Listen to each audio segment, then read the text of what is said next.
AITA for saying thank you and leaving at 5 after my boss told me I wasn't ready for a promotion. 2 days later, I had 23 missed calls. The rain pounded hard against the windshield as I sat in that parking garage, staring at my phone screen showing 23 missed calls. Just 2 days earlier, Thomas Caldwell had looked me straight in the eye and told me I was not ready for the promotion. Now everyone at Pinnacle Systems was calling me as if the building were on fire. My name is Daniel Harper. I am 49 years old, and until that conversation with my boss, I thought I knew exactly where my career was headed.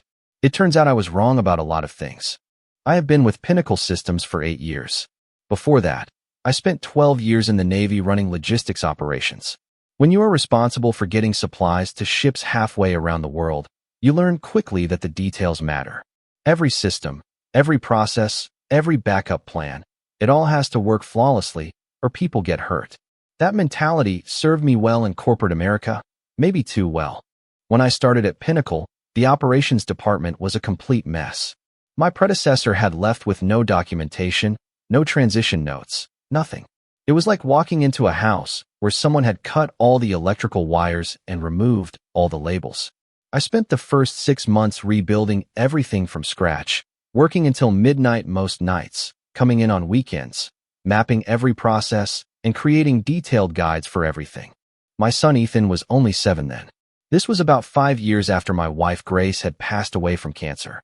I remember him asking why Dad was always at work, but I figured it would pay off eventually. That is what they tell you, right? Work hard, keep your head down, and you will be recognized. For 8 years, I was the guy who made sure everything ran smoothly. When our biggest client, Granite Industries, had urgent requests, I was the one who stayed late to handle them. When systems failed, I fixed them. When processes broke, I rebuilt them. I created training materials, documented every workflow, and basically became the institutional memory for the entire operations department. Thomas Caldwell became my boss about 3 years ago. He was a good guy, about 45, and very focused on the big picture stuff. The problem was, he never bothered to learn any of the actual systems. Why would he? I had everything running so smoothly that he could focus on strategic planning and executive meetings. What I did not know was that Thomas had other plans for the department. His son Cameron had just graduated with an MBA from Northwestern. He was a smart, 26-year-old kid, but he had never worked a day in operations, never managed a crisis at 2 in the morning. He had never had to explain to an angry client why their shipment was delayed. He had never had to rebuild a system from the ground up. The promotion meeting happened on a Tuesday.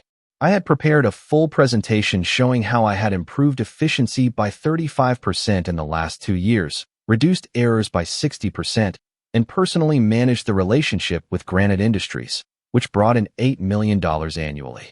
Thomas glanced at my portfolio for maybe 5 minutes before setting it aside. "I appreciate everything you have done, Daniel," he said, not really looking at me. "But I have been thinking about the direction of this department. We need fresh perspectives, new energy. Cameron will be joining us next month as the Senior Operations Manager. Senior Operations Manager, you will continue in your current role. Cameron will need someone experienced to help him get up to speed. Someone experienced to help him get up to speed." Translation: I would be doing all the work while his son got the title and the pay raise. I kept my expression neutral, just like they taught us in the Navy. "I understand. Thank you for the feedback." "Great. Glad we are on the same page. Cameron starts on Monday, so maybe you could put together some orientation materials over the weekend." That is when something clicked in me. I had been working weekends for 8 years. I had missed Ethan's baseball games, school plays, and parent-teacher conferences. I had given this company everything, and they wanted me to spend my weekend preparing to train my replacement. I stood up, shook Thomas's hand, and walked out of his office. But instead of going back to my desk, I walked straight to the parking garage. There, I made the decision that changed everything. I was not going to quit in a huff. I was not going to storm out or make a scene. I was going to do something much more effective. I was going to follow my job description exactly as it was written. You see, what Thomas and the executives did not understand was that my official job description was pretty basic: manage daily operations within the assigned scope, coordinate with other departments as needed, maintain client relationships within operational parameters. It was standard corporate language that did not come close to describing what I actually did every day. What I actually did was get in at 7 in the morning to prepare briefing notes for Thomas's 9 o'clock meetings. I answered emails for 3 different departments because I had somehow become the go-to guy for any operational question. I solved problems before they became crises, staying late to make sure nothing blew up overnight. But my job description said 9 to 5, so that is what I was going to do. I drove home that Tuesday afternoon and did something I had not done in years. I turned off my work phone at 5:30. Ethan was shocked when I walked through the door at 6 o'clock instead of 8 or 9. "Dad, why are you home so early?" "I decided my time is more valuable than I thought," I told him. "Want to toss a baseball around before dinner?" His face lit up like it was Christmas morning. Wednesday morning, I arrived at exactly 9 o'clock. No briefing notes for Thomas, no getting a head start on the day's crises. I answered emails addressed directly to me and forwarded everything else to the appropriate departments. When my phone rang with questions about processes that were not technically my responsibility, I politely directed the callers to the relevant department head. By lunchtime, people were starting to notice. Monica from accounting came by my desk with a confused look. "Daniel, did you see the email about the scheduling conflict on the Granite Industries shipment?" "I did," I replied, continuing with my assigned quarterly report. "And you're going to fix it like you always do?" "That is actually a logistics coordination issue." I forwarded it to shipping and procurement. "They will have to work it out together." Her eyebrows shot up. "But you always handle these cross-departmental things." "I have been advised to focus more on my core responsibilities," I said with a smile. "Just trying to be more efficient with my time." The look of confusion on Monica's face told me everything I needed to know. No one had ever bothered to understand what my actual job was versus what I had been doing all these years. By Thursday, the cracks were starting to show. The Granite Industries problem had escalated because shipping and procurement could not figure out the solution I normally handled in 10 minutes. 3 other clients had routine requests that were stalled in various departments because no one knew the proper escalation procedures. I watched it all unfold with the detached interest of someone observing a science experiment. Every unanswered email, every call transferred 3 times, every urgent request that nobody could handle. It was all documented in my comprehensive operations manual that apparently no one had bothered to read. Adrian from procurement came by my desk around 2 o'clock, looking haggard. "Daniel, the Morrison Industries purchase order is stuck in approval hell. Can you work your magic?" "What seems to be the issue?" I asked, genuinely curious. "The system will not accept their new billing address, and no one knows how to override it." I nodded thoughtfully. "That process is covered in Section 7 of the Operations Manual. The override requires supervisor approval from both procurement and accounting. But that will take hours of calls and back-and-forth emails. It is a security feature to prevent billing fraud. A pretty important protection for the company." Adrian just stared at me. "You have always just handled it in 5 minutes." I had special authorization from previous management to expedite certain processes, but with the department restructuring coming up, I figured it was best to stick to the standard protocols. He walked away shaking his head, probably wondering when I had become such a stickler for the rules. Thursday afternoon, I was home by 5:15. Ethan was doing homework at the kitchen table when I came in. "Dad, can you help me with this math problem?" For the first time in months, I actually had the mental energy to sit and focus on his algebra instead of thinking about work emergencies. We spent an hour working through problems together, and I realized how much I had missed these simple moments. "You know, Dad," Ethan said when we finished, "you seem different this week." "Different how?" "Less stressed, I guess. Like you are actually here when you are here." Smart kid. He had noticed something I was only just beginning to understand myself. Friday morning brought the real crisis. I arrived at 9 o'clock to find chaos in full swing. Thomas was pacing outside the conference room. Cameron was already there, looking overwhelmed, and Gerald Whitman, our regional director, had apparently been called in for an emergency meeting. The receptionist intercepted me before I could get to my desk. "Daniel, they need you in the conference room." Immediately, I grabbed my notebook and walked into what was clearly an all-hands-on-deck crisis situation. In addition to Thomas, Cameron, and Gerald, there were 2 people I did not recognize, likely executives from corporate headquarters. "Daniel," Gerald said with evident relief. "Thank God you are here. We have got a serious situation with Granite Industries." "What is the specific issue?" Thomas started to explain, but it was clear he only understood half the problem. Granite had called an emergency meeting for 10 o'clock because their implementation was failing. Cameron was taking notes frantically, but kept asking basic questions that showed he did not understand our systems. Their entire fourth quarter rollout is at risk, one of the corporate executives said. They are threatening to pull the contract if we do not resolve this today. I reviewed the details of the problem they had gathered. It was a fairly straightforward issue if you understood the system dependencies and had access to the right documentation. This is a known issue with their custom configuration, I said. The resolution is documented in the implementation guide, section 12. It requires coordinating changes across 3 different systems in a specific sequence. Cameron was frantically flipping through his copy of the manual. Which section exactly? Section 12, subsection 4-7A.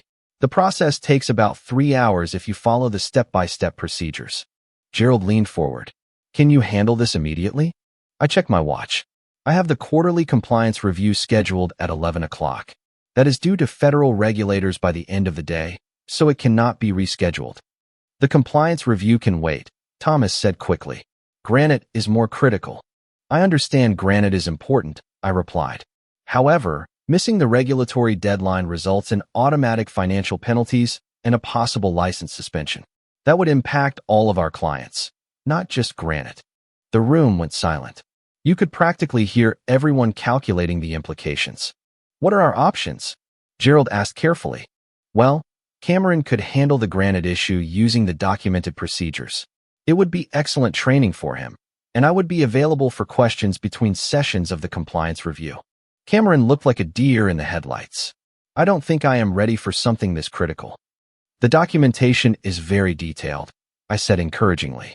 It is all laid out step by step.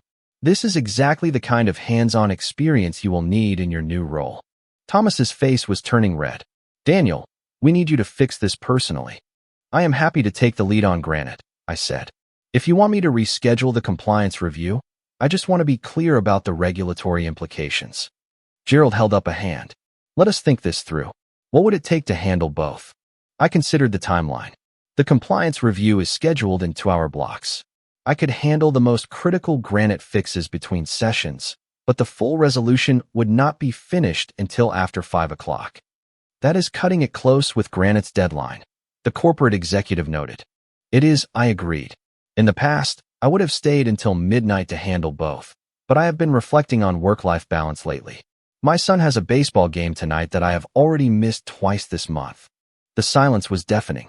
Gerald finally broke it. Daniel, let me be direct.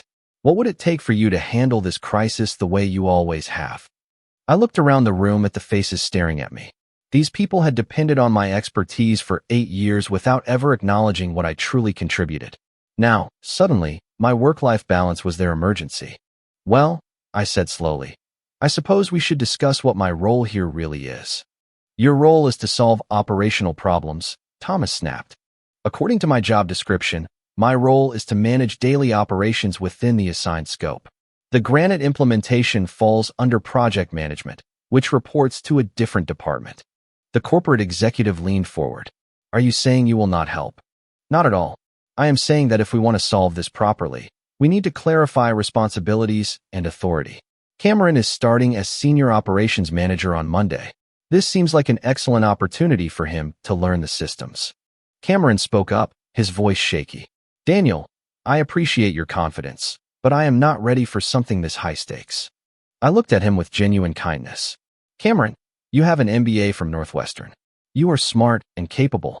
The only difference between you and me is that I have seen these problems before, but every expert was once a beginner. But what if I mess it up? Then we will fix it. That is how you learn. The documentation is comprehensive, and I will be available for guidance. Thomas was getting impatient. We do not have time for training exercises. Actually, we do, I said. The Granite problem is not going anywhere in the next few hours. It has been building for weeks because no one wanted to follow the proper implementation procedures. A few more hours will not change anything. Gerald studied me carefully. Daniel, it seems something has changed in your approach this week. You are right. I have been thinking about my career path and what I want my legacy to be. And what conclusion did you come to? That I have been enabling a system that does not work. By constantly stepping in to solve problems outside my official role, I have prevented the company from building proper processes and developing the capabilities of other people. The room was silent except for the hum of the air conditioning. Let me ask you something, I continued. What happens when I retire, get hit by a bus, or decide to take that job offer from Baxter Industries? The corporate executive's eyes sharpened. What job offer? A competitor reached out last month. Director of Operations, a 35% pay increase, full remote flexibility. I have not responded yet because I have been loyal to Pinnacle. I was not lying. Baxter had reached out, though I had not seriously considered it until this week. Gerald and the corporate executive exchanged glances. Thomas looked like he was going to be sick. Perhaps we should discuss this privately, Gerald said. Cameron, why don't you start reviewing the granite documentation with Daniel's guidance? Everyone else, let us go to my office. As Cameron and I walked to my desk, he seemed overwhelmed. Daniel, I want you to know, I never asked my dad to give me this promotion. I know you deserved it. I stopped and looked at him. Cameron, you seem like a good kid, but here is the thing. This is not about what you asked for or what you deserve. It is about what is best for the company and what is best for you. What do you mean? If your father had promoted you over me without proper preparation, you would have failed. Not because you are incompetent, but because you are not ready. That failure would have damaged your confidence and your reputation for years. Cameron nodded slowly. I had not thought of it that way. Leadership is not about getting the title first and figuring it out later. It is about developing the competence to handle the responsibility.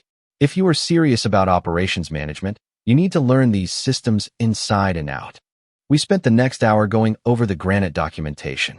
Cameron was quite sharp. He asked good questions and picked up on concepts quickly. With proper mentorship, he could become a solid operations manager in a couple of years. Around noon, Gerald returned to my desk. Daniel, could I speak with you privately? We walked to his office, where the corporate executive was waiting. I noticed Thomas was not there. Please sit down, Gerald said. I want to be completely transparent with you. We have made some serious mistakes in how we have managed this department. Specific mistakes? The corporate executive spoke up. We have created an unsustainable dependency on your expertise without proper recognition or compensation, and we have allowed personal relationships to influence professional decisions. I waited for them to continue. We would like to offer you the position of Director of Operations, reporting directly to me, Gerald said. A 35% salary increase, authority to restructure the department as you see fit, and full hiring authority for 2 additional senior positions. It was a good offer, not as dramatic as the 75% raise I had fantasized about, but realistic and fair. What about Cameron? I asked. Cameron will start as an operations associate and will advance under your guidance. If he demonstrates competence, he can move up on merit. And Thomas? Gerald shifted uncomfortably. Thomas will be moving to a strategic planning role. The operational departments will report through your office. So Thomas was being moved sideways. It was not exactly revenge, but it was accountability. I will need to consider this, I said. Of course, but Daniel, I need an answer by Monday morning, and I would appreciate it if you could help stabilize the granite situation today regardless of your decision. I nodded. I will handle granite. Cameron can assist and take detailed notes. As I walked back to my desk, I thought about what had just happened. They were offering me everything I had wanted, recognition, authority, and proper compensation. But more importantly, they were finally acknowledging the value I had been providing all along. The question was, did I want to stay and fix this system or start fresh somewhere else? That afternoon, Cameron and I worked on the granite industries crisis together. I walked him through the resolution process step by step, explaining not just what to do, but why each step mattered. He took detailed notes and asked intelligent questions that showed he was genuinely trying to understand the underlying systems. This is incredibly complex, Cameron said as we finished the technical fixes. How did you learn all of this?